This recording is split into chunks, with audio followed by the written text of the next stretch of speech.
Hello, students. In this lecture, I wish to discuss some key elements of United Nations Framework Convention on Climate Change. Uh, I have already started this discourse believing that this particular area uh, is of great importance. And in the current context, when we are combating pandemic and several challenges associated with public health, let's not forget that it's all related to the environment where we are residing.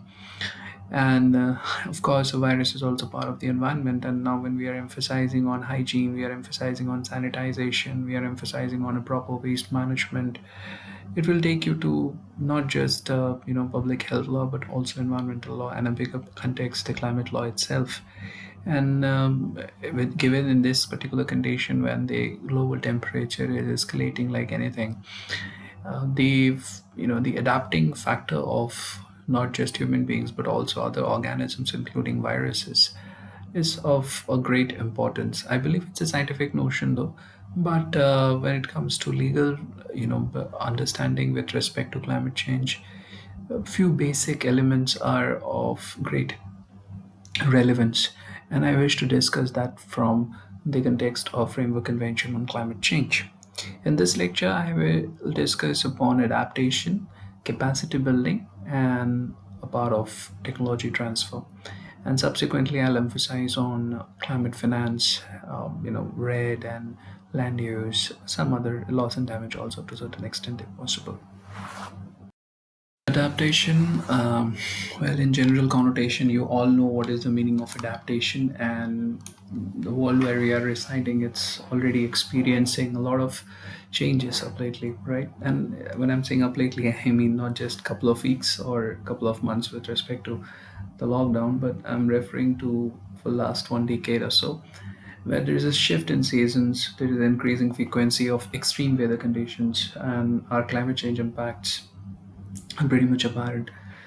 And the faster the climate change, well, the longer the adaptation efforts are to be put off, and it becomes more difficult and more expensive. So that is the proportionality with respect to adaptation. So faster the climate change, longer the adaptation efforts, higher the cost and difficulty.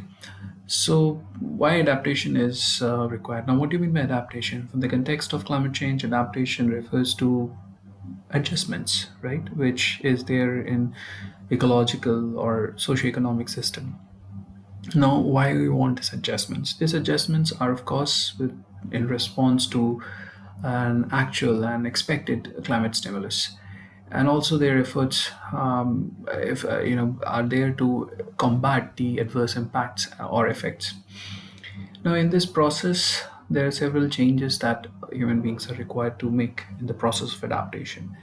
It may be a change in their practice of living. It may be the change in the way they are, adopting their governance, their structures to moderate potential damages or to benefit from opportunities associated with climate change.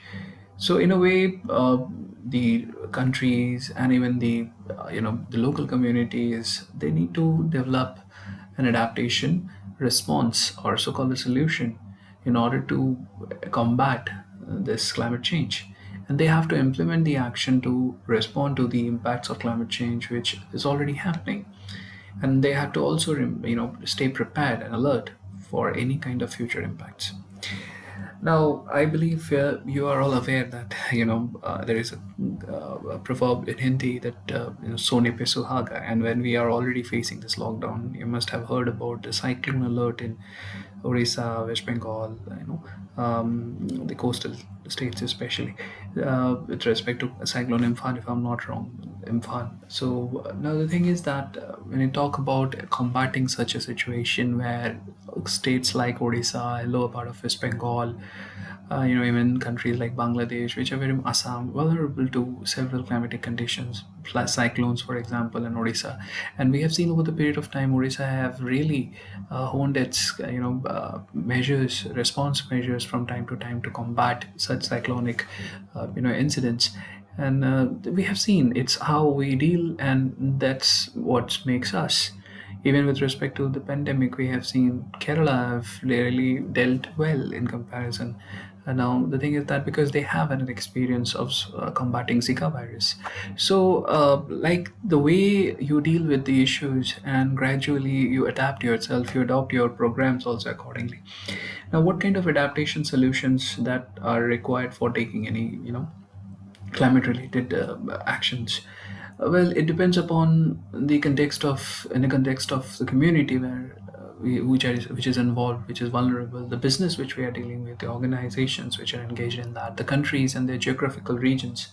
So when it comes to adaptation measure, even under UNFCCC, they are saying that you have to take adaptation measure, but it's not that they are saying some one size fits all kind of a solution, because adaptation will range from several issues. It will be like, for example, as I've said, to combat cyclones, so such kind of adverse environmental events, then flood defenses, setting up early warning systems, switching to drought resistant crops, redesigning your communication systems, your business operations, your governmental policies.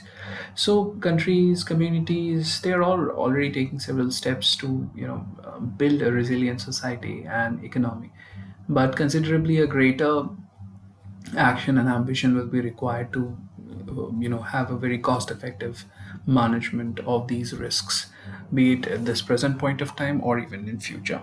So in order to have a very successful adaptation measure, it depends not only on the activeness of the government, but also ensures a very sustainable engagement of all the stakeholders. It can be national, it can be regional, it can be international, even the very local level.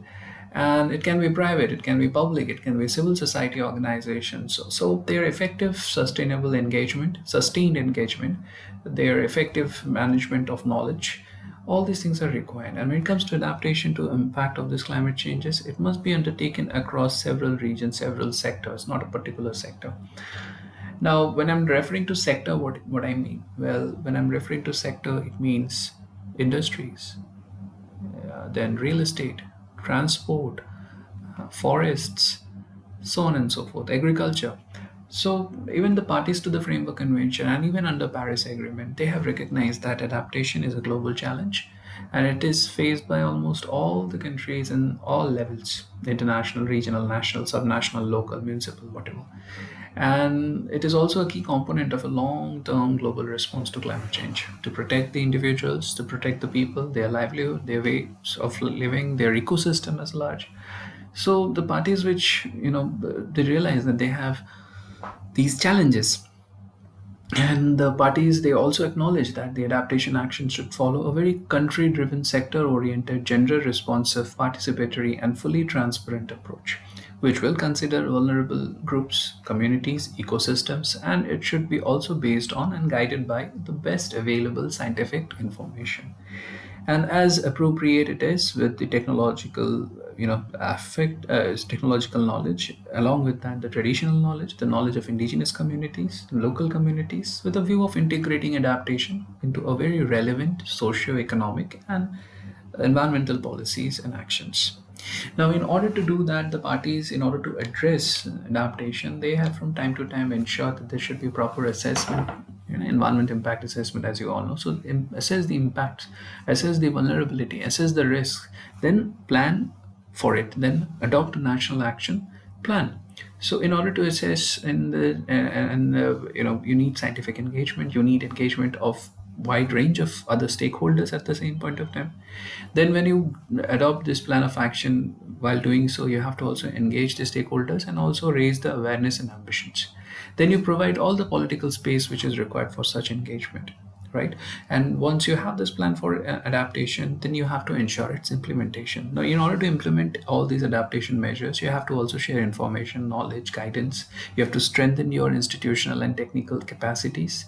And once you implement it, then you have to monitor. You have to monitor, evaluate these adaptation, and for that you need to also have to facilitate this entire process, this entire thing, by ensuring a provision of financial and technological support from time to time. So this is a cycle which is there, and monitoring and evaluation will also lead to us understanding, assessing the impacts, vulnerability, and the risks. So this entire process of adaptation which they have identified.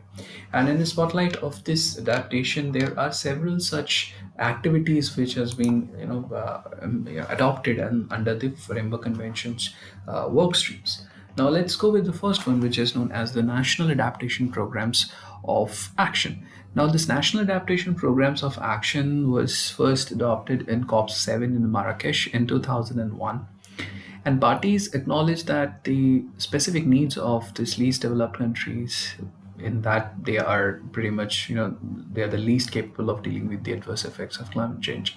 So they adopted a very dedicated package to, support them. And this least developed countries work program, it includes several measures, and NAPA is one of them, so-called the National Adaptation Programs of Action. And through this NAPAs, the least developed countries, they identify their priority activities, which requires urgent response, which requires immediate adaptation needs. And the least developed countries also created a fund, LDCF, Least Developed Countries Fund, which was established to basically support the program's implementation. And they are also supported by an expert group, which was also created and commonly known as the Least Development Expert Group.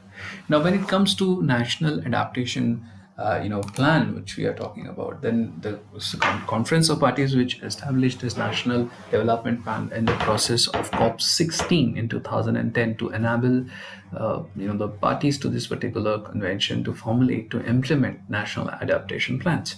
And that national adaptation plans are basically keeping in mind the long-term needs of adaptation by the developing countries as well as the least developed countries, to be very specific, all sort of implementing strategies, all sort of developing and implementing strategies and programs to address their needs. It is a very a continuous, very progressive and very iterative process, as what it is mentioned in the UNFCCC's website, because I keep on following UNFCCC website with respect to all the documents, and this is where I get all the basic information. And there it has been clearly enunciated that this NAP, so-called the National Adaptation Plan, they are very much countries-driven, gender-sensitive, they should be participatory and fully transparent approach, and they have adopted, in fact. And in order to enhance the availability of adaptation support, in 2015, the Green Climate Fund, which was created to manage the climate, it became an operational entity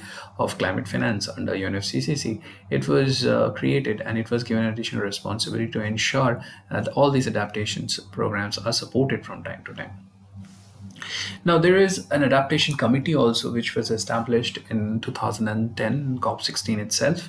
And the basic idea of this this adaptation committee was to promote the implementation of enhanced action on adaptation in a very coherent manner under the convention.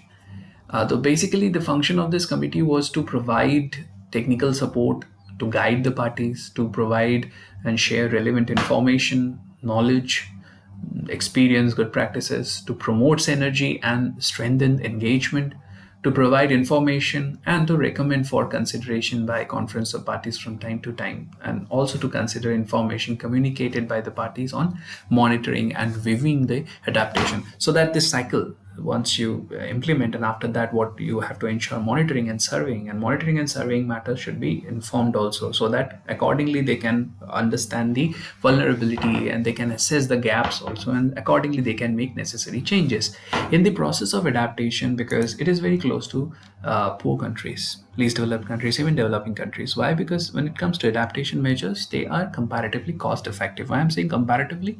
Because they are comparatively cost effective to mitigation, which I'll discuss in one of the subsequent classes, I believe. We just have few lectures left, so in that I'll definitely.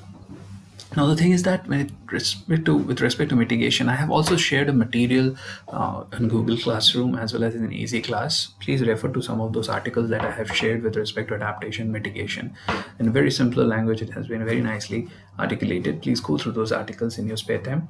Now, the thing is that when it comes to adaptation, it's very close to the least developed countries, developing countries, because they're very cost effective. They don't need much of investment, much of technology at the same point of time. So the least developed countries are very much under the prime focus along with the developing countries. So the least developed countries, in order to help them, an expert group was formed, as I mentioned a while back. The least developed countries expert group, and it was established by the Conference of Parties in 2001. This expert group was requested by the Conference of Parties to provide technical support, to advise to these least developed countries. Advice for what? So that they can adopt their national adaptation program of action, so-called NAPAs. So for adopting their NAPAs, the LEG, so-called least developed countries expert groups, were given the responsibility to assess them. And there is also something called least developed countries work program, which is of course for providing technical advice from time to time. Now, as regards this, I believe COP11 is quite relevant, because COP11, which was in 2005 in Nairobi, they adopted this work program, also known as the Nairobi Work Program. The Nairobi Work Program was established with an objective to facilitate and catalyze the development and dissemination of information and knowledge that would inform and support all the adaptation related policies and practices. Though it has very diverse range of modalities, but it basically provides a very unique opportunities for linking the relevant institutions, sectors, expertise, sources which are outside the purview of convention to respond to an adaptation needs. So it just goes beyond, and it just doesn't confine itself to the convention, but it also goes beyond, which are non-UNFCCC framework. So like any parallel, multilateral, bilateral, regional arrangement which is there for adaptation, so that has a synergy which they are looking for under the Nairobi Work Program. Now, in addition to that, there is a technical examination process also on adaptation, which is basically also known as TEPA, which was established very recently in 2015 in COP21 in Paris. And this was as part of an enhanced action prior to 2020. Now, this technical examination process on adaptation will take place. I mean, this is what they have decided at that point of time, that it should be between 2016 to 2020, which will feature all the technical aspects relating to adaptation, which will emphasize on strengthening resilience, reducing vulnerabilities, increasing the understanding and implementation of adaptation action by ensuring international cooperation, be it with respect to finance or technology or capacity for adaptation. So that is what they have emphasized. And this was just prior to 2020, so that they can take it forward under the Paris Agreement. Now, when it comes to the new elements of adaptation, what we mean over here is the basically what is there under the Paris Agreement. Now, under the Paris Agreement, which came in the year 2015, as you all know, it aimed, with respect to adaptation, it aimed to strengthen the global climate change response by increasing the capability, increasing the ability of all to adapt to adverse effects of climate change, and at the same point of time to foster climate resilience. So that's the reason they came up with something called Global Goal on Adaptation. The global goal on adaptation is basically to enhance adaptive capacity and resilience of the country parties, communities. And secondly, to reduce vulnerability with a view to contribute to sustainable development by ensuring an adequate adaptation response in the context of the goal of holding the average global warming well below 2 degrees Celsius. And that is what they have to pursue their efforts to hold it below 1.5 degrees Celsius. So primarily two goals: enhance adaptive capacity and resilience, and secondly, to reduce vulnerability with a view to contribute to sustainable development, and finally, to ensure an adequate adaptation response in the context of the goal of holding average global temperature well below well below 2 degrees Celsius, and pursuing their efforts to hold it below 1.5 degree Celsius. Now, in addition to this particular thing, the Paris Agreement also highlights few more aspects relating to adaptation, adaptation planning and implementation. Now, the Paris Agreement requires all the state parties that they should engage in adaptation planning and implementation, and how they are going to do so. They can do so with respect to the existing mechanism that they have. Now, what are those? Of course, I have just discussed national adaptation plans, vulnerability assessments, monitoring, evaluation, economic diversification if so required. And all the parties, they should as appropriate communicate their priorities, their plans, actions, support, needs, whatever it is, through adaptation communications, which shall be recorded in a public registry. So they created a separate channel for adaptation communications, and they have to also assess their adaptation capabilities, disabilities, whatever it is, and accordingly inform the same through the proper public registry. Second is the transparency. When it comes to transparency, the agreement also emphasizes on improving the understanding of climate change and the transparency of actions by establishing something called transparency framework. And with respect to this, the parties should provide information related to climate change impacts and adaptation. So transparency framework is something which they have emphasized on. Another key and important thing which I have noticed on the Paris Agreement is called global stocktake. What is global stocktake? Basically, if you refer to Article 14 of the Paris Agreement, in fact, it requires the Conference of Party Meeting with respect to adaptation to periodically, it in fact requires, if you refer to the Paris Agreement, Article 14 to be very specific, it is talking about the Conference of Parties serving as meeting the parties of Paris Agreement, basically the Conference of Parties under Paris Agreement, CMA. If you remember in the previous lecture, I referred to COP, which was under UNFCCC, CMP, the Conference of Parties meeting in Kyoto Protocol, and now you have CMA, Conference of Parties meeting in Paris Agreement. So this is what it is, the Conference of Parties serving as a meeting of the parties to the Paris Agreement, so-called CMA, has been required by Article 14 to periodically take stock of the implementation of Paris Agreement in order to assess a collective progress towards achieving the purpose of this particular agreement and its long-term goals. This is known as global stocktake. So they've created a separate portal for the same, and basically this stocktake shall be conducted in a very comprehensive and facilitative manner, which will consider mitigation, adaptation, the means of implementation, support, and it will also keep the principle of equity in mind, the best available science which is there. And the Conference of Parties meeting in the Paris Agreement will also undertake the first global stocktake in 2023. That's what, so 3 years after it starts working, so 2020 to 2023, whatever they have done in 2023, and if thereafter in every 5 years, they will have this process of global stocktake. This is what they have decided with respect to this. Is something unique that you will find under the adaptation framework, or Article 7 and Article 14 subsequently of Paris Agreement. The next key element that I wish to discuss is, of course, something which I believe you will find quite interesting, hopefully. Now, that is that is capacity building. Now, why we emphasize on capacity building? Now, the thing is that when you talk about capacity building, when you talk about capacity building, first and foremost that you have to identify is that your challenges. Now, in order to establish a very climate-friendly patterns of sustainable development, you have to take a very broad range of approaches.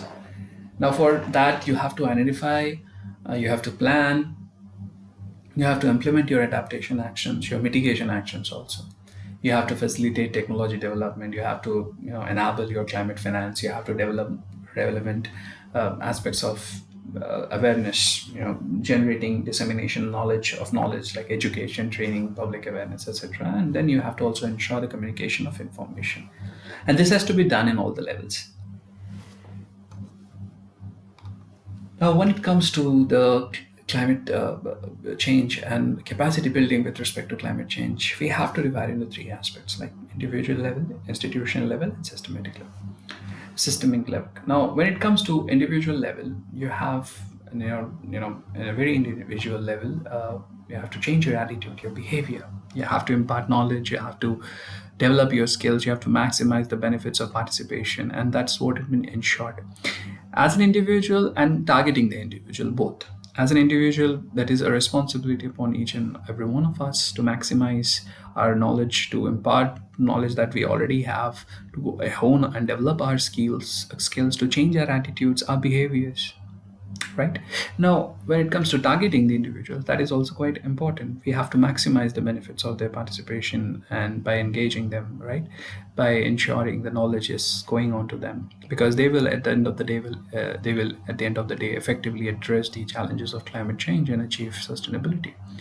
Institutional level is primarily looking into the organizational performance, its capabilities, be it a department of government, be it a particular agencies or a particular non-governmental agency. So it's mostly on, focusing on an organizational performance or a corporate entity, their capabilities, their performances, addressing the organization's ability to adapt to the climate change, and of course to promote the cooperation between organization, institutions, and sectors. So that is what it is, because within the organizations, within the institutionals, there are several such challenges, and if you don't have a proper coordination amongst these so-called institution or organization within the same sector or even cross sectors, things might go wrong. Like for example, say transport and industry. They are two different sectors, but they are related. Now, industrial, how they're related? Well, whatever you, as you all know, whatever you manufacture from your manufacturing unit, after your manufacture, you have to also emphasize on, sending your goods to the respective destinations, and also to transport your wastes that you generate out of that. So in both the cases, the transport sector has the responsibility. When it carry the goods, well, the number of the goods that they're carrying, the vehicles that they're using, how much of emissions that they're creating out of that. When they're carrying the wastes, how they're carrying the wastes, how they're disposing it off, what are the liabilities, and how it's done. And when it comes to transport, you have to also emphasize on roads, which is of course basically another part of infrastructure. So the thing is that it is about cooperation between organization, institutions, and sectors. So if you have a very climate resilient approach, and if your industries are very much say for example inclined or leaning towards a very climate friendly mechanism, or I would rather say installations which are very much scientifically advanced, so that it will ensure less emission, it will produce accordingly, but at the same point of time, it will generate less waste. And when you have less waste, your transportation, which you require to transport the waste, will also shrink. And when you will shrink your transport of waste, at the same point of time, the emissions which will generate out of that will also come down. I mean, this is a very general example as illustration that I've cited, but there are several such sectors which are related just like that. Now, forestry and infrastructure, for example, these two sectors, like, you talk about forestry, you talk about deforestation. Why? Because you have to ensure human settlements. And real estate sectors, for example, you dump those, you landfill those wetlands, and you come up with an infrastructure over there. You come up with a real estate, projects over there. So that is the understanding. No, it's very easy on words and what we are watching and reading on papers, but when it comes to that kind of coordination and cooperation, it requires continuous monitoring. It requires a very collaborative approach, I would rather say. Otherwise, it's very difficult. And then comes the systemic level, where you have to address the overall framework within which the institutions and the individuals they operate, they interact, they connect, and you have to also create and enable them through our economic and regulatory policies. Regulatory policies are very much required in order to ensure such collaborations. You know why? I'll tell you why. Because there are certain common principles and approaches. If you take a very country driven approach, each and every countries, they have their own ways of dealing with their climate related problems, and their regulatory policies are also different. They create certain bodies from time to time. They try to address their specific needs, their specific conditions, their specific priorities. They build on exercising the processes, institutions which are which pretty much emphasize on endogenous capacities. And when it comes to implementing the same, implementing in an effective, efficient, integrated, programmatic manner is something which is their objective. How far they are really doing it, that is another story. But it involves a lot of learning by doing. It involves a very progressive, continuous, and very much iterative process. There are several priority areas also which these countries emphasize on, like they adopt plans and programs with respect to several issues, be it adaptation, mitigation, whatever it is.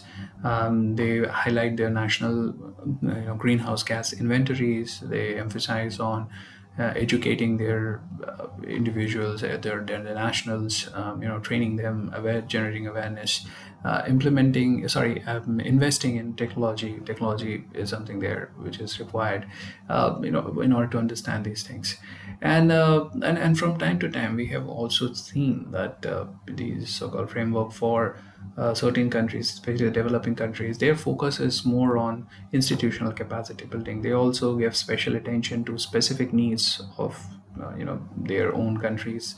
And but at the same point of time, the climate change also emphasizes on the specific needs of the least developed countries, as we have discussed under adaptation, and they also emphasize on small island developing countries.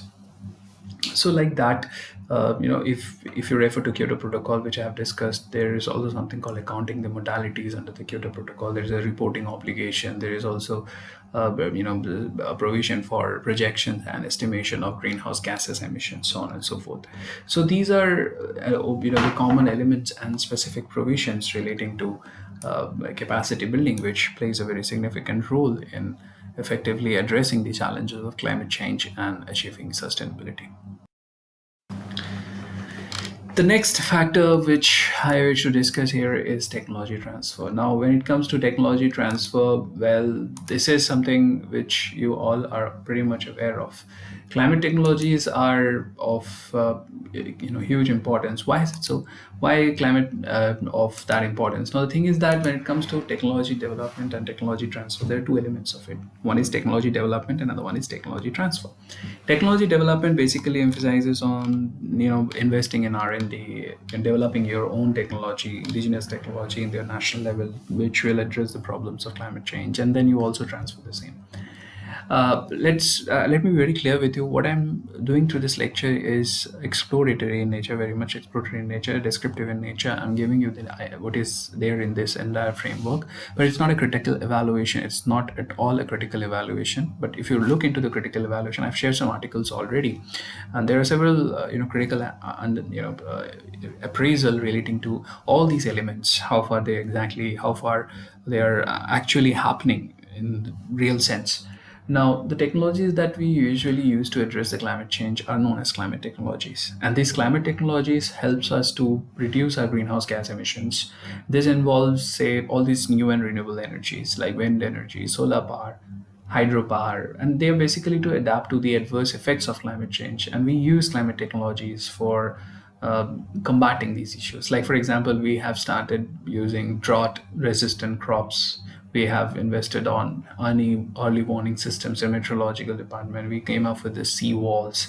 So these are basically energy efficient practices, and also known as soft climate technologies. Now, when it comes to technology transfer to support climate action, there are several elements which they have pretty much kept in mind. Now, developing and transferring the technology, these are two components which is part and parcel of national action on climate change, and it has been pretty much essential element from the beginning of UNFCCC itself since its inception in 1992. So the countries which were established, the countries which are party to this were party to this convention, they included a very specific provision on technology with an aim to achieve the ultimate objective of the conventions. And in fact, if you refer to the convention, it clearly emphasized on promotion and cooperation in development and transfer of technologies that will reduce the emissions of greenhouse gases. The convention also urged all the developed country parties to take all sort of practicable steps to facilitate, promote, finance, with respect to transferring the technology, access to the climate technologies to other parties. and particularly for developing countries. Furthermore, the convention also stated that, to the extent which is possible, these so-called developing country parties will also effectively implement their commitments. Will depend on effective implementation of the developed country parties. So there's a relationship which they have clearly highlighted between developed countries, developing countries. Now, the key institutions and the mechanisms that they have adopted under the technology framework of climate negotiation started in 2010, when the Conference of Parties established the technology mechanism. And the prime objective of establishing this technology mechanism was to accelerate and enhance the climate technology development and transfer. So it basically consists of two complementary bodies which works together. One is the Technology Executive Committee, and another one is the Climate Technology Center and Network (CTCN). Now, the TEC and CTCN are the two complementary bodies which work together, which will also serve to Paris Agreement. When it comes to Technology, Executive Committee, it is the policy arm, and it analyzes policy issues. It provides recommendations to support countries in enhancing climate technology efforts. It is also there at the same point of time. Consist of, if you refer to the composition, there are 20 technology experts representing from developed as well as developing countries, and they usually meet multiple times throughout the year to address several climate related policy issues. While on the other hand, the CTC, and so-called the Climate Technology Center and Network, they were established. This is more like an implementation arm. So the previous one was a policy arm. This is more of the implementation arm, which basically supports the countries to enhance the implementation of climate technology projects and frameworks or programs from time to time. So it has basically three services. First and foremost, it provides technical assistance to developing countries. Second, it creates access to knowledge on technologies which are associated with climate change, so-called climate technologies. And third, it also fosters collaboration among climate technology stakeholders. So the first function is rendering assistance to developing countries. Second is creating access to knowledge on climate technologies, and third is fostering the collaboration amongst the climate technology stakeholders. So this is what it is. In fact, CTCN is hosted by United Nations Environment Program in collaboration with United Nations Industrial Development Organization. So UNIDC and UNEP, along with 11 partner institutions, are part of the CTC, and it's very crucial in a way. And this technology framework that I'm referring here, in fact, under Paris Agreement, also if you refer to Article 10, Para 4 of the same, it also established this technology framework, and this framework will provide an overarching guidance to the work of technology mechanisms for promoting, facilitating enhanced action on technology development as well as technology transfer. So to support the implementation of this Paris Agreement. But however, in order to understand how far these technologies are required by the so-called least developed countries or developing countries, there's something called technology needs assessment. So basically what is there? Now, the technological need assessment has been created to determine their climate technology priorities, this LDCs and developing countries. So they have to undertake a technology needs assessment, which in fact is required to render support to these countries. So for an effective action on climate change, TNA is required. And in fact, a TNA in fact supports the national climate sustainable development. In a way, it builds national capacity and facilities with respect to implementation of the priority areas of climate technologies, especially. And from time to time, if you refer to, because it is believed as per UNFCCC's official website, since 2001, more than 85 developing countries have undertaken this technology need assessments to identify their technology needs for adaptation and mitigation. In fact, from 2010, as part of this TNA, so-called technology needs assessment, the developing country parties, they have also developed technology action plans, commonly known as TAPs. So the developing countries, they have started building developed technology action plans, which are basically a very concrete action plans for implementation of their prioritized technology needs. And when it comes to funding, it's the Green Global Environmental Facility (GEF), which basically provides the support for developing countries to undertake these technology needs assessments. And for that, A separate technology transfer program, strategic program, was adopted under the Framework Convention's entire timeline, commonly known as the Poznan Strategic Program on Technology Transfer. So, through this Poznan Strategic Program on Technology Transfer, the Global Environmental Facility provides, so-called the operational entity of UNFCCC, provides the support for developing countries to undertake their respective technology needs assessment from time to time. So these are the elements that I wish to discuss I wanted to discuss in today's lecture I have. And the next lecture, I believe I'll refer to mitigation, climate finance, and few other sectors. And then I believe we'll be done with our climate law for now. But if you look into this area of climate law, it's even more dynamic and huge. But keeping your syllabus in mind, this is what we have for the time being. So until next time, take care of yourself, take care of your family, stay home, stay safe. Thank you.